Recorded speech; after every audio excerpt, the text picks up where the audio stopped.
Well, ladies and gentlemen, colleagues and friends, and I think I can truly say we're all friends here today because, as some of the museum's folk have been saying, any friend of Mike's is a friend of ours. My name's Peter Stanley, and I have the great good fortune to head the research centre that Mike inspired the museum to set up in 2007. So, good morning, and allow me to offer my welcome to this gathering, the Compleat Archaeologist, a tribute to the career and achievements of Dr. Mike Smith AM, as he has been since Australia Day. So congratulations, Mike.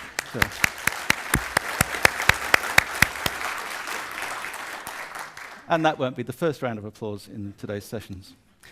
This is, we think, a unique conference. Not Mike's idea, but Mike's inspiration, in that it will place Mike's achievements in the context of the development of that extraordinary field, Australian desert archaeology. Now, this is not, as Mike has suggested I say, a traditional Festschrift.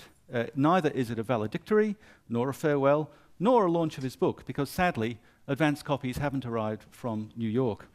But there will be a book launch on the 22nd of March, which you'll be invited to. Rather, today is a chance to acknowledge who Mike is, what he has done, and more importantly, who he's done it with over the course of his career, and many of you are here today.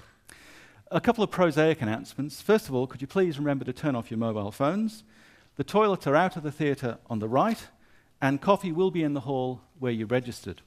As you see, we're almost at capacity, and we have a waiting list. So if you have a spare seat next to you, and someone walks in, don't leave them looking. Wave and invite them to sit next to you. Can I also remind you that we have, on the museum's website, we have a wall where people can post anecdotes and reflections and photographs in order to celebrate Mike's career and your involvement in it. So please go to the museum's website homepage and follow the links. Now, today's event is being run very efficiently by three people, and I'm not one of them. That's Anne Farris, Heidi Pritchard, and Alex Kidd. And if any of those people are in the hall, could you stand and wave? There's Anne. Come on, come out from there. And Alex is at the back there in white. And Heidi is the very efficient person who got you in here in the first place. If you have any problems, go to them. Now, I should also tell you that parts of today's program are being streamed live to an audience mostly of archaeologists at the University of Western Australia, and we'll greet them in due course. It's my privilege today to MC the proceedings, and my very great pleasure as my first duty to introduce Andrew Sayers, the Director of the National Museum of Australia, who will formally welcome you to the museum and offer some opening remarks. Thank you. Andrew.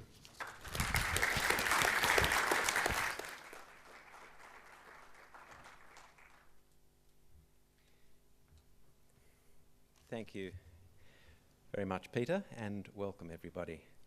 I would like to begin by acknowledging the traditional owners of the country on which the National Museum stands, the Ngunnawal people, and pay my respects to their elders, past and present. Mike Smith and I have a couple of things in common. The first one is that we were both born in England and both arrived on ships in Australia at age 6. He came in 1961 on the Sitmar Line boat, and I arrived in 1964 on a P&O boat.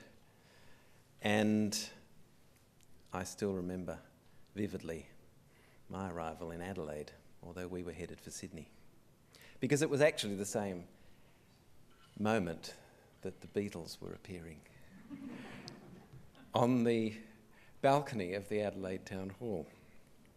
So Mike has retained, I think, some of his English accent, but he hasn't retained an English passport.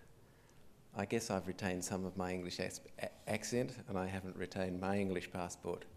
We are both thorough Australianists through and through, and Mike has contributed enormously to our understanding of this country. Mike and I share an enjoyment of the company of camels, so beautifully depicted in Joe's portrait of Mike there. And we enjoy in common a love of the desert. My understanding of the desert can only be described as superficial. But Mike's, on the other hand, and this is where we diverge, is very deep and very profound. And it's today that I think we will have an opportunity to understand some of the profundity of Mike's understanding of the desert and what he's contributed to our understanding of the Australian desert. Last year, Mike gave me the typescript of his book, The Archaeology of Australian Deserts, as Peter mentioned, shortly to appear. And Mike, with his characteristic modesty, described it as a synthetic work. But I had it next to my bed for 3 months as I worked my way through it, and it is an extraordinarily impressive volume. And it isn't simply a synthetic work. It sets into context Mike's contributions through his own field work and sets it in an extraordinarily broad and exciting story. It's a great book, and it really is a fantastic contribution to the understanding of desert archaeology in Australia. And I feel privileged to have been able to read it in draft. Today, I think, is the sort of occasion which is the National Museum at its best, where we have an opportunity to really, really engage with an understanding of Australia in a very deep way. A couple of years ago, we paid tribute to the work of Bob Edwards in this very theatre for his 80th birthday. And that was a great day, and interestingly, many of the speakers at the tribute to Bob Edwards are, in fact, speaking here today. And what was marvellous about that day, and I think what's marvellous about this day, is it really gives an opportunity for us over the course of a day to really understand the complexity and the multifaceted nature of careers and interests. It's fantastic that today is so multidisciplinary, so cross-cultural. Poetry, art, mix beautifully with an investigation of archaeology and science. And I think that's what we can really achieve at the National Museum, is to open up subjects to the most multidisciplinary of scrutiny, and really to do what we can to render discipline boundaries meaningless. Mike has been at the National Museum for many years and was the brains behind the Centre for Research here at the National Museum. And this afternoon we'll have an opportunity to hear from Mike's museum colleagues about his contribution to the National Museum. I just wanted to say today that from the point of view of the National Museum, I think Mike is an exemplary person to have working here at the museum. The character of a museum, any museum, is established by the enthusiasms, by the expertise, by the knowledge, and by the experience of the people who make up the museum. And Mike has all of those in abundance. And he's played a central role in maintaining, I think, the museum's intellectual rigour. There's a display case just outside of the theatre here that you would have seen as you came in. And looking at the objects in that display case, just a few of the objects that represent Mike's fieldwork, you get a real sense of the precision with which he approaches the subject, and which is essential to archaeology. But, of course, precision is poetry. And I think that Mike, in his meticulous approach, in the depth of his scrutiny, gives us all at the museum an exemplar of the way in which our picture of culture, our picture of the past, is broadly conceived, but is made up of many, many meticulously observed details. And it's that bringing together of the fine grain and the broad sense of the sweep of the past, deep time and culture, which Mike brings to the National Museum of Australia. So we are, I think, very, very lucky at the National Museum of Australia to have Mike here on our staff and to have had him contributing through the Centre of Research since its establishment. And it really does give me a great pleasure to welcome everybody here today. And I'm looking forward enormously to what I think is going to be a really tremendously rewarding day for Mike and for all of us. Thank you.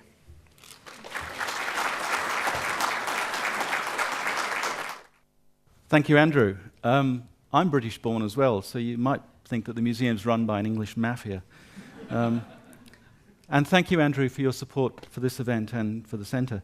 I have several apologies to convey from people who were to participate but for various reasons are absent, and I want to acknowledge Douglas Malta from Haas Bluff, whom you will see on the screen later today, and Maria Isabel Hernandez Lolosas from Argentina.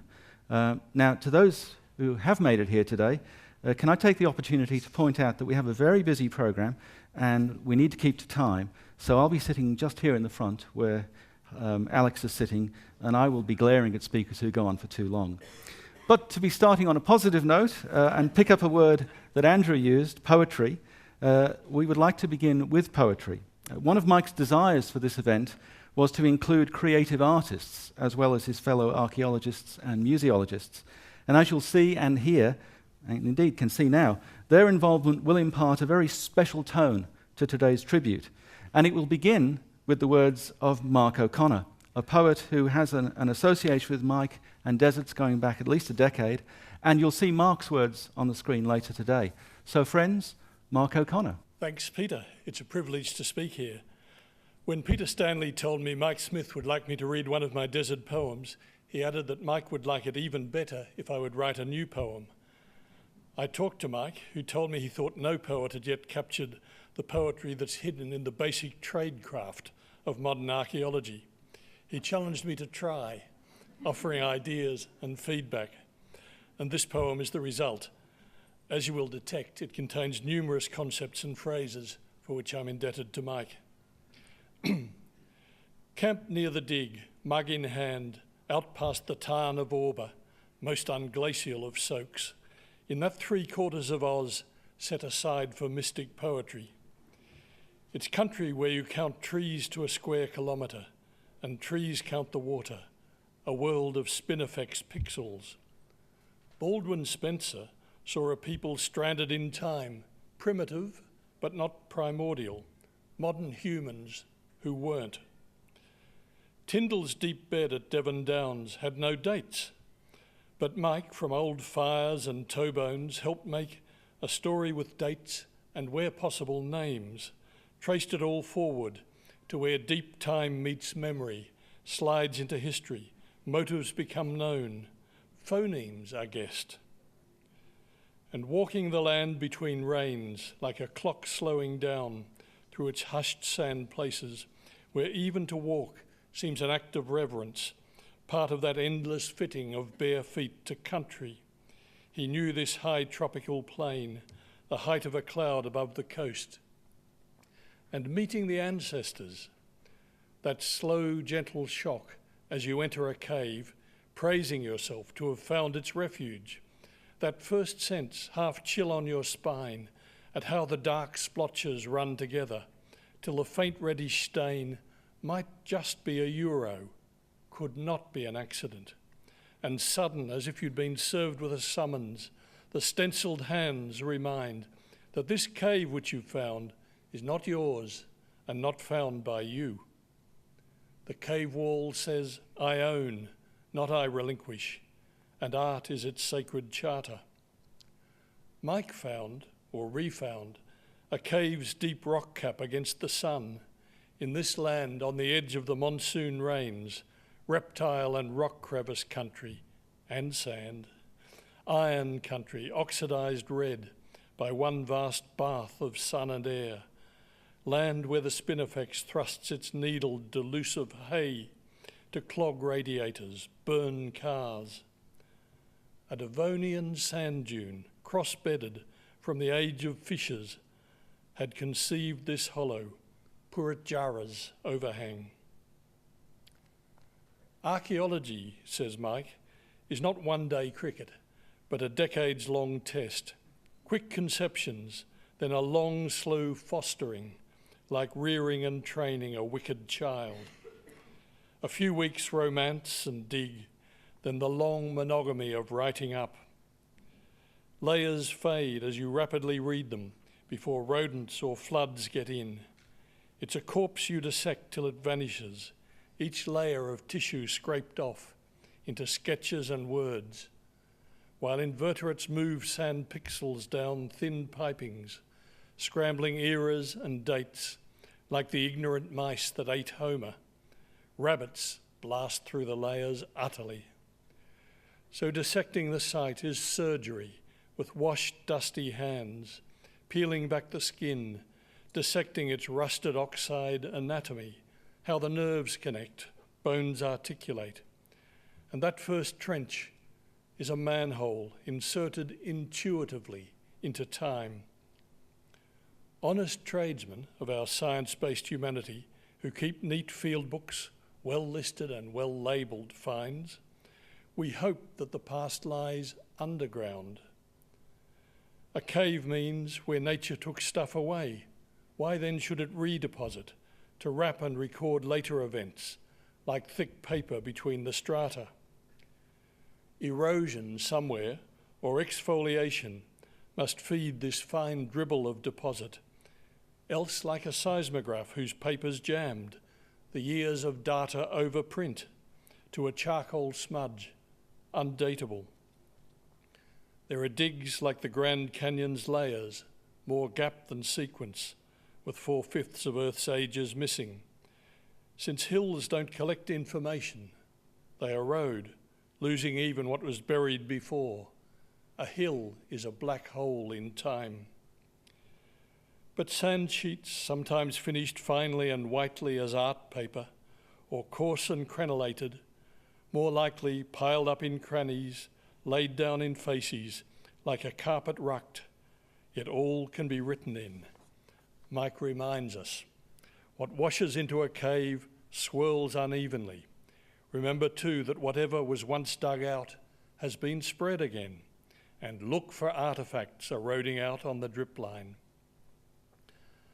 A fireplace to keep sleepers warm is one night's history, and of thousands of nights superposed, what remains?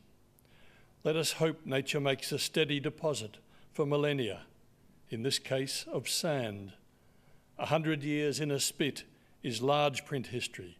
10,000 years in 4 millimeters is telephone book fine.